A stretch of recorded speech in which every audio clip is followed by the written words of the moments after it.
What's up, everybody? Arrg the Pirate here, and today I'm going to be playing a little gadget in the mid lane.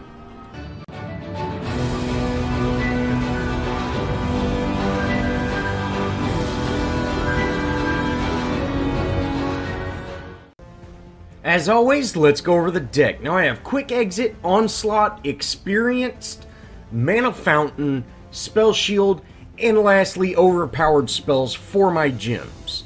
Now for my cards, I have Lamplighter, Advanced Evolution, Font of Experience, Supply Sergeant, Astral Leap, Stagnant Domination, Atomic Soldier, Sleeper Agent, and lastly, Black Ice Routine. Now I end up getting into a match with one of my newest subs. He's brand new to Paragon. I believe he's even lost a few games, so he's actually below the starting elo, and we're in a fairly low elo match. And, you know, I could talk about, hey, what I did right. You know, I think I end up going, I get like 25 kills in this match. You know, so I don't really want to talk about what I'm doing right, because, you know, yeah, it's really not a fair comparison or anything like that. I would like to talk about what everybody does wrong, and, you know, I even make a couple of mistakes, so I'll definitely be sure to point those out. But, you know, I think kind of flipping it, I usually talk about, hey, this is how you do things, this is what I do, this is kind of a good idea to do. I think it might be a great idea to kind of do the opposite. And the first thing I would like to really point out is team comp. I'm going to go ahead and put up what the team comp is. Now my team has a pretty decent team comp. Gadget, Wukong, Narbash, Twin Blast, and Severog. This is a pretty solid team comp, but their team comp is, they're completely missing a caster. If you see, they have Greystone, Sparrow, Twin Blast, Quang, and Chimera.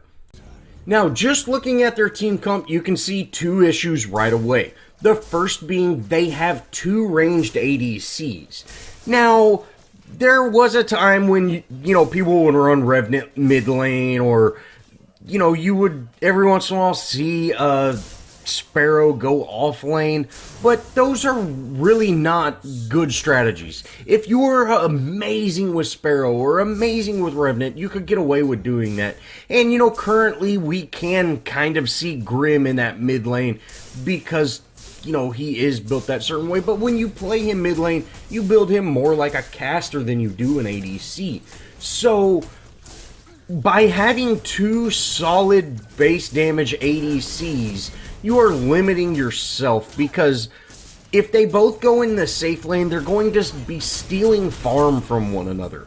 If they, you know, split up and one goes to safe lane, one goes to, let's say, off lane, and they're by themselves, you know, the ADC that's by themselves is going to be at a pretty big disadvantage because they are such weaker heroes. That's why it's called the safe lane. The ADC goes in it, and he's safe because he's got a carry, or he's got a support with him.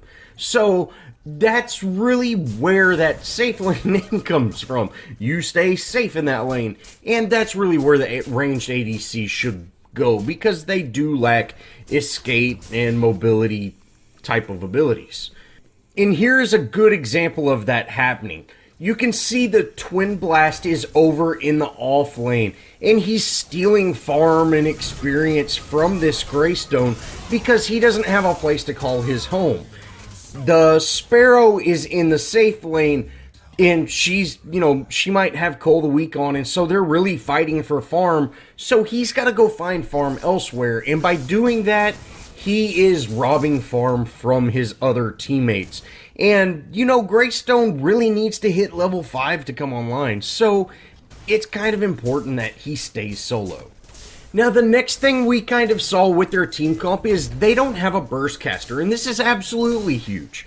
Not having a burst caster really affects the team because you want somebody that can do burst damage.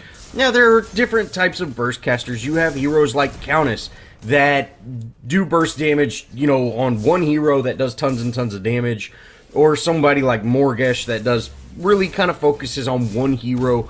And then you've got casters such as Gadget that put up their zones, you know, and keep enemies out, but they still do tons of damage with their Qs, you know, Sticky Mine, Gideon's Rock, things like that. And then you also have heroes, or hero like Bellica that has some sort of CC. She is a burst caster, but she's kind of, has a few utilities that can really be used to take advantage of when dealing with teams and team fights, things like that. So it's very important to have a burst caster, and when you don't have a burst caster, you are very much limiting yourself. Here's an example of why you just don't want to see that ADC in the mid lane. Of course, he was missing a handful of shots, and I did get a gank on him, but still, that is kind of the reason you don't really want to see that ADC in that role, because I have that burst damage. I've got the ability to just hit him so hard that it's very difficult for him to compete. Now, and here's another example. This Chimera, he actually heads over, and you can see I'm struggling to do careful right PC. But this Chimera ends up heading in to actually dive me whenever I had the minion wave advantage. Now, this is a terrible, terrible choice. Of course, Chimera does get a lot of health regen, but it takes him a little bit to get that health regen, and by him jumping on me in the middle of my minion wave, I probably could have just turned around and ran away, and the minions would have killed him. So, it's very important as a ganker, as a jungler, as anybody that's going to go kill an enemy in the lane, you need to know what the minion situation is. If the enemy team has 10 minions and you only have 2 minions, you're going to be basically fighting 2 to 3 different heroes, because minions do substantial amount of damage. And whether you engage that fight or the enemy engages that fight, the minions are going to hit you as soon as you hit the enemy hero. So you're going to have 10 minions hitting you. And if they've got ranged minions, if they've got a siege minion, they can do substantial damage. So knowing when to attack and why you're attacking is very, very important. As you can see right now, I've got a minion advantage. They're down to 1 minion and I've got 2. So if someone were to attack me, they would take a lot more minion damage than I would. This is very important, and as any type of hero that's going in for an unsuspecting gank, knowing this is key. And again, you can see that Chimera came in behind me where my minions were. So if he stayed with me, my minions would be attacking him the whole time. It is a little bit more difficult to deal with Chimera because he does have that pretty good health regen. You can see I keep hitting the wrong buttons. I was trying to put my ult down. But you can see Chimera's sticking with me, and he actually might be an issue because of that massive health regen. So I know I can't really do a whole lot right now, so I'm going to stay backed off. There's no reason for me to go in there and continue to poke him because he's just going to heal back up. I'd just be wasting my time by poking him at this point. So, know when to get out is kind of the next thing. Now, knowing when to get out is huge, like I said, and you can see I'm staying in with about, a quarter to a third health, very low mana. I've got enough for maybe a Q, and that's it. So, I'm staying in this fight, and you can see if Chimera had his ambush, if he had his Cull, he would be able to take me out.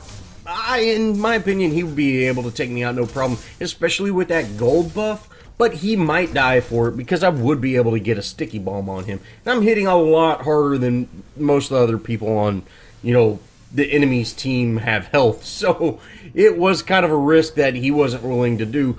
But to be honest, if I was him, I think I probably would have.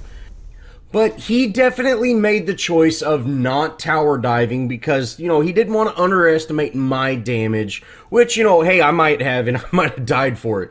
So, knowing those type of things is key, and these are all things you will pick up with more experience. So, hey, if you're not really sure when to get out and when not to, the best advice I can give is play like you're scared. Play like everybody's going to kill you. And when you say, hey, I've got a buddy with me and we're going to kill them, that's when you go in and fight.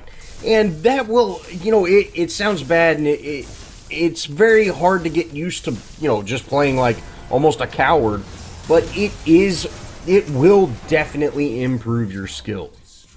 Now, the next kind of tip is learn your kit, learn your hero. You can see here that this Quang is pure in mid. Me and Sevarog rush in. I put my Tesla Dome down. I throw my Seek and Destroy. I stick him with a bomb, and Sevarog ends up Colossal blowing him out. Sure, my Tesla Dome was almost over. My Seek and Destroy, he probably had already got out of it. But we would have got that kill without him using that huge amount of mana. We would have got that kill no matter what. And him knocking him out of that Tesla Dome might have actually killed him. So these are kind of things that you need to learn. And right here, you see this Chimera. He would have been able to walk up to me to start hitting me, but instead used his ambush. And this puts his ambush on cooldown and allows me to get away because he cannot catch back up to me. And me being able to throw down my Seek and Destroy, throw down my Speed Gate, I'm able to zoom away while he's slowed to nothing. So learning your kit is key.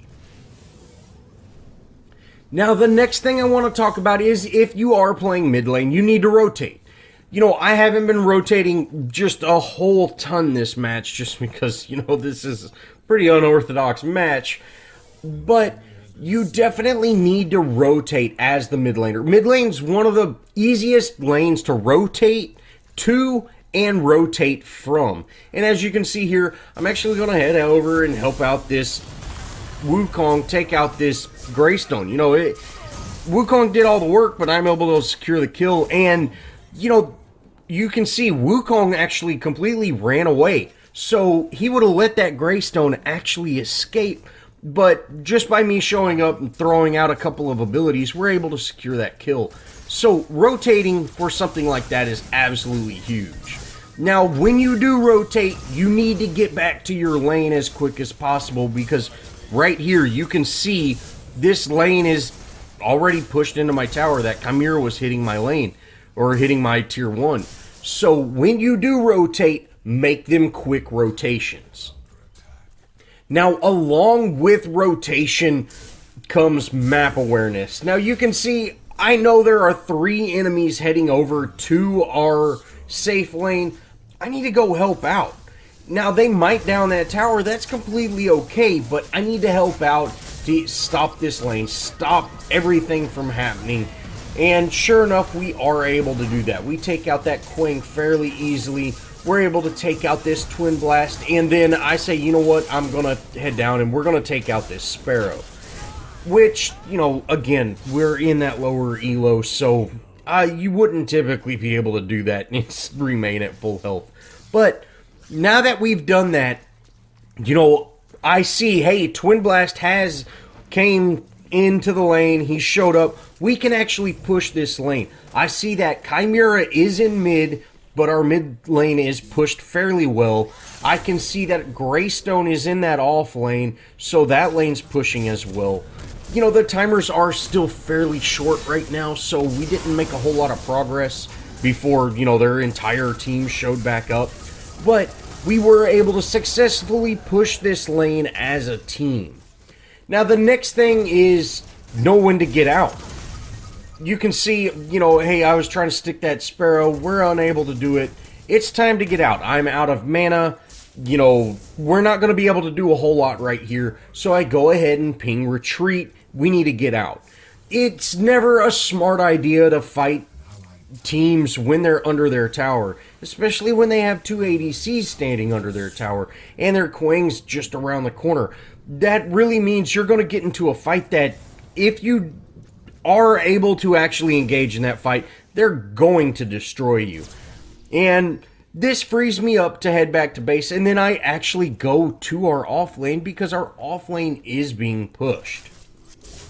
Luckily, our Twin and Narbash did get out safely, and, it's always better to play safe than it is to play, just hyper-aggressive. And, hey, everybody got out, we got safe. Unfortunately, we didn't get to really do anything to that tower, but that is quite alright. It's never a bad thing when we're able to push a lane, force a lane, we got farm. We ended up getting that 3 pick. Eventually, we will get to the point where they can't stop us from pushing a lane. Let's next talk about running away. Now, running away is, I think, one of the biggest problems within Paragon. People run backwards to run away, or they don't just turn and run. And if you see here, this Greystone tries to challenge me. I know I just took his ult, so he's going to be a very easy kill. But I'm under this tower, and, I'm doing my thing, doing my damage. I'm going to try to get this damage on this tower, and Quang shows up. I'm instantly going to turn and run. Sure, I might have been able to down that tower by myself, but I probably would have died for it. And there's absolutely no reason to die for that tower when I am not 100% sure that I would be able to take it out. And I really am not. As a burst caster, I don't do a whole lot of damage to towers. Of course, abilities don't really do anything to towers. So my basic attack does almost nothing to towers, and it is not worth me dying to get, 25, 75% of damage on a tower. If I'm going to down it, I can make that conscious decision then, but if I'm just going to hurt it a little, there's no reason for me to stay in. So, when you see an enemy show up, if you don't think you can down the tower, turn and run. Don't back up and run, turn around and run. The next point I want to bring up is when you're fighting on the enemy side of the map, when you go for those, hey, I'm going to kill this guy no matter what kind of things, I really want to take out this hero so, it can free things up, those type of situations, and we actually get into one here pretty quick. Now, our Twin Blast got caught out. That's unfortunate. I'm just kind of fast forwarding through all this. I'm going to go ahead and secure rivers and try to make a play happen. Now our Sevarog is being chased by this Chimera, and this Chimera is absolutely able to just evaporate him. And you can see Chimera heads in to try to get some damage on me. And, whether he was able to kill me or not, he knew I'm probably about to kill him. So instead of trading kills, he tries to get away, which, of course, I'm Gadget. I've got this stagnant domination, which, to be honest, I think it's a broken card. You should always be able to move. But besides that, he made a good choice in trying to run away. Unfortunately, he did go down, but, that was a good choice. He made me run away, and then he turned and ran. Instead of chasing me, he turned and ran. He knew he was in enemy territory. Now, the next thing I want to talk about is defending. Now, I am very, very low, and I'm going to go down if I get hit at all. But I'm going to take out Twin Blast Minion Wave. This does allow our Sevarog to show up, and I believe Sevarog ends up securing that kill. But if I would have just ran away from the beginning, Twin Blast might have actually been able to push into our tower. Or at least, there would have been a minion advantage on his side to where Sevarog could not just go in and dive him. So, I did have mana. I was very low on health, but just be conscious of that. Don't take damage. Stay out of range of Twin Blast. I have superior range with, that Seek and Destroy. I can dip in, throw that sticky bomb, and then dip out. By using my advantage, using my kit to the highest possible advantage, I was able to make sure that minion wave did not push into our inhib, and I'm also able to ensure that our Sevarog, when he did go and dive Twin Blast, he didn't have, a whole fleet of minions trying to kill him. So, knowing those type of plays and actually using those type of plays to your advantage is key. Now, next I'd like to talk about pushing lanes. What do you do after you get a kill? How do you push lanes as a team? Exactly how do you do that? Because sometimes you're in matches where you're so evenly matched, you can't seem to make any progress. And how you do that is after you get kills, that's when you take objectives. Now you can see here, we've got 3 of their heroes down. We should be able to push a lane.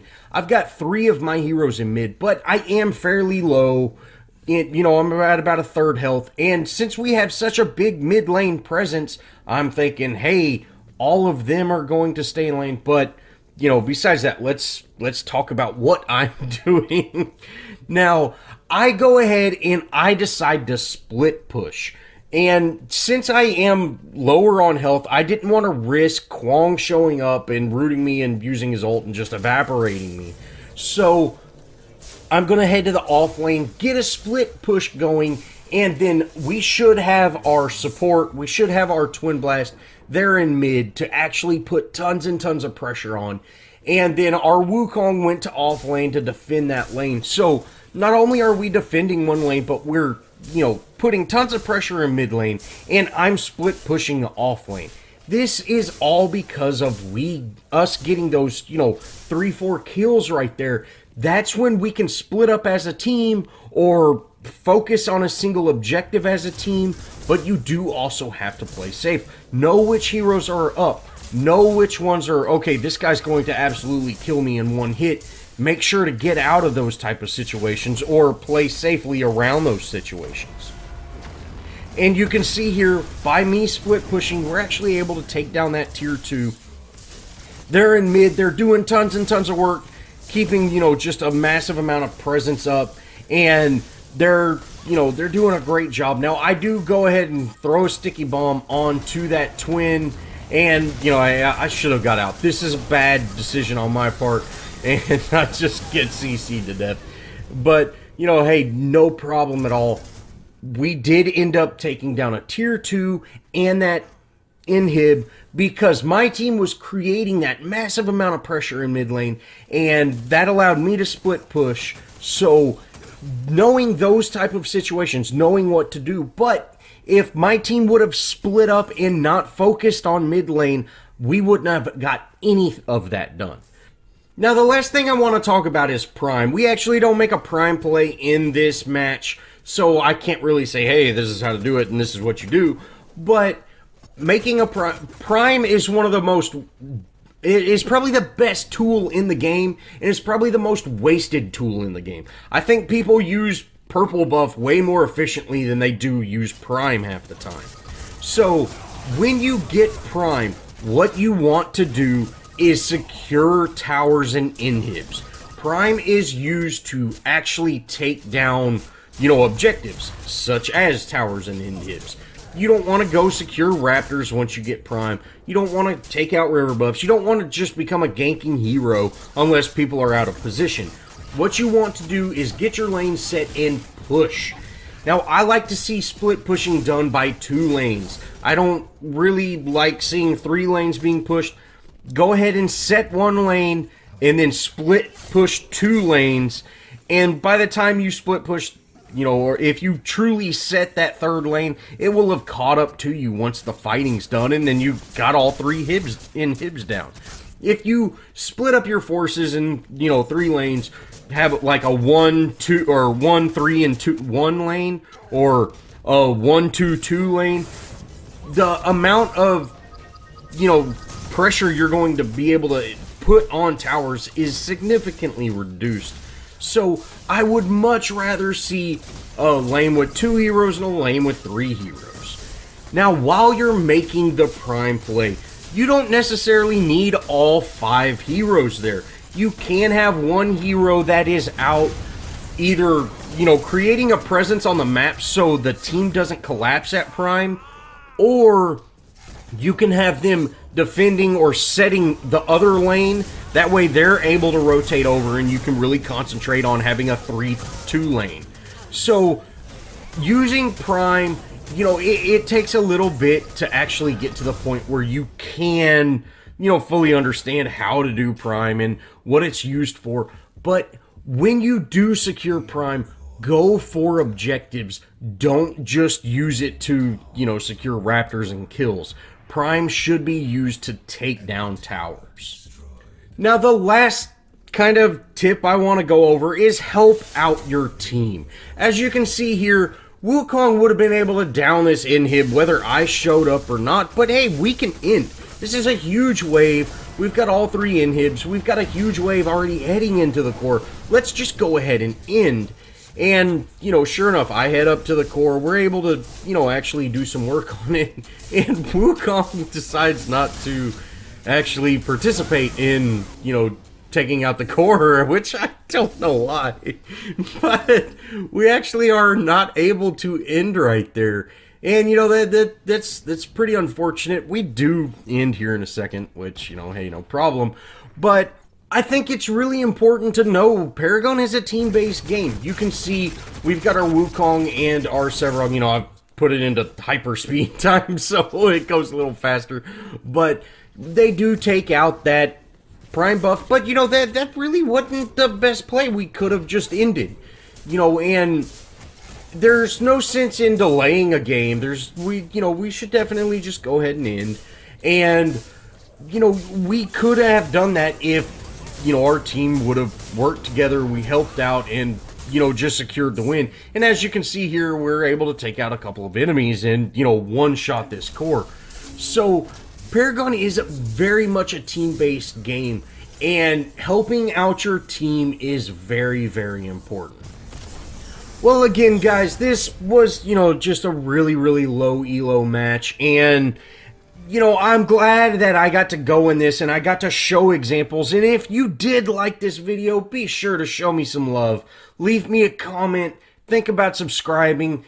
Just really let me know if this did help you grow as a player. And I'll be sure to try to make more of these type of videos. Well, as always, guys, thanks for watching, and I'll see y'all in the next video.